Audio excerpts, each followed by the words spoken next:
It's day number 3 on floor 4 of Ancient Inheritance. It is time to get my loot on, so I'm going to explore around here a little bit and grab a couple of chests on the way to fight the ML Lich. The Moonlight Lich is the warden that my team is assigned to. Once we drop all 4 wardens, we'll be able to open up those teleporters and start moving in on the priest and the North Island. And they killed the Lich without me.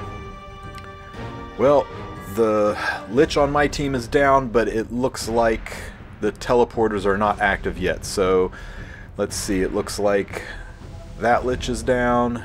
Okay, the Fire Lich is still up, and the Ice Lich. Okay, so we are just waiting on the Fire Lich, who only has a sliver of health left. So I guess I will just sit here and wait by the teleporter. I guess I wasted a little provisions walking back and forth, but probably within the next hour we'll be able to move to the North Island and continue our looting and work on the guild chests and the priest maybe. Okay, so it only took about another 20 minutes and we've finished off all of the wardens. We've unlocked the teleports, so we can now move on the priest. We do want to get those guild chests on the North Island though, so first we're going to do a little bit of looting. So we'll teleport over here to the teleporters that are beside the priest. That gives us access to the North Island. The North Island is where the greater guild chests reside. Rather than attack the priest, I'm going to use my remaining provisions to go around and collect a little bit of loot. I want to make sure I can buy out the event shop. You should do a little bit of math on what it will take for you to clear out the event shop based on how far along your guild is. Now keep in mind, every time you kill the priest, you get about 500 currency for the shop. And you can kill the priest multiple times. The priest does get harder and harder to kill each time you kill it, so don't count on being able to spam it to death. I think with it being only Tuesday, we'll probably be able to kill that priest at least 3 to 4 times, so that's 1,500 to 2,000 extra currency. So that, combined with what I'm going to make on this run, I think I'm not going to need to loot anymore after this. But the big thing I'm interested in are the guild chests. There is a guild chest on the left and the right hand side of this North Island, and they are the greater guild chests. They have pretty decent rewards in them, and the best part is the mini-bosses that are guarding them are kind of weak. On the way to the mini-boss, I have come across a scroll. Scrolls are always worth checking into, I think. It's a Sanctum Scroll, so Sanctum Scrolls have chances to boost your class enhancements. So let's hope this is a good one. Oh, dear lord. Okay, I can boost mages, or I can boost thieves, or I can boost warriors, but I risk dropping one of my classes randomly by 1 point. I mean, theoretically, I could get a +1 to warriors, and then it takes 1 away from warriors. Worst case scenario would be I boost my warriors, and it hits my soul weavers, maybe even my rangers. But the nice thing about specializing in only 2 to 3 classes is my knights are level 1, my mages are level 1, and my thieves are level 1. So I've got a 50-50 chance that this doesn't do anything to me at all. I could click leave and just walk away from it and call it a day, but I feel like a little bit of gambling today, so I'm going to go ahead and select that warrior one and keep my fingers crossed. Don't be bad, don't be bad, don't be bad. Ha! Okay, it lowered my knights, and my knights were only level 1, so that went great. I'm going to go ahead and take a look at my my class enhancements, and that is lovely. I've got level 14 warriors. Level 15 is the maximum, by the way, so if you are ever at a level 15, don't use any of the Sanctum statues, don't worry about any relics that might boost your class. You can't get above class 15. So I made it over to the Ferris with some provisions to spare, so I'm going to go ahead and attack it. Now, as I can see there, my guildmate Silvos already did 1.6 million to the Ferris and dropped 33% of its health. You want to maybe hit these things kind of sparingly. Every time a guildmate attacks it, they get the bonuses. If a guildmate doesn't attack it, they don't get the bonus from the kill.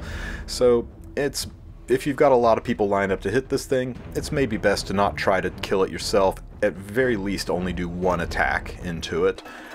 So I'm going to go ahead and just load up a non-fire team because we're fighting an ice boss.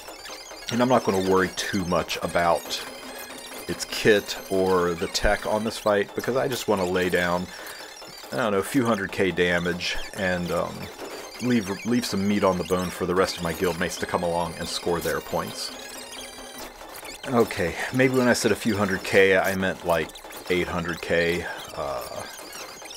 Maybe I should calm down a little here. Okay, Luna, that's enough. Leave some points for the rest of the guild. Okay, you know what? 1.3 million is not a lot, right? I mean, it was only a third of the boss's health, so yeah. It does leave room for people to still take some hits on it. I probably went a little overboard on that, but I couldn't help myself. I'm going to go ahead and leave it though. Other guildmates will come along, finish it off, and then we can all get the bonuses. I'm going to avoid the book because I don't really need any more EXP, I don't think. Grab the chest for a little personal currency, and that pretty much ends my walkabout for the day.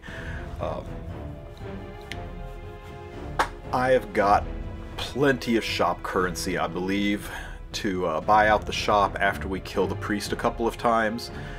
So the rest of this, the rest of these videos are just going to be team strategies for how to beat the priest starting tomorrow.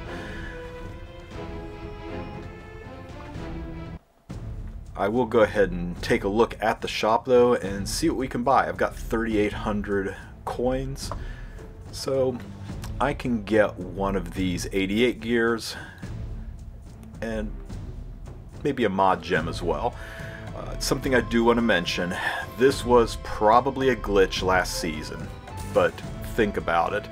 Last season, a week after Ancient Inheritance was closed, on the very last day, the shop repopulated, and you were able to buy the gear again, the mod gems again, so save your currency for the very last day before you spend it, just in case that happens again.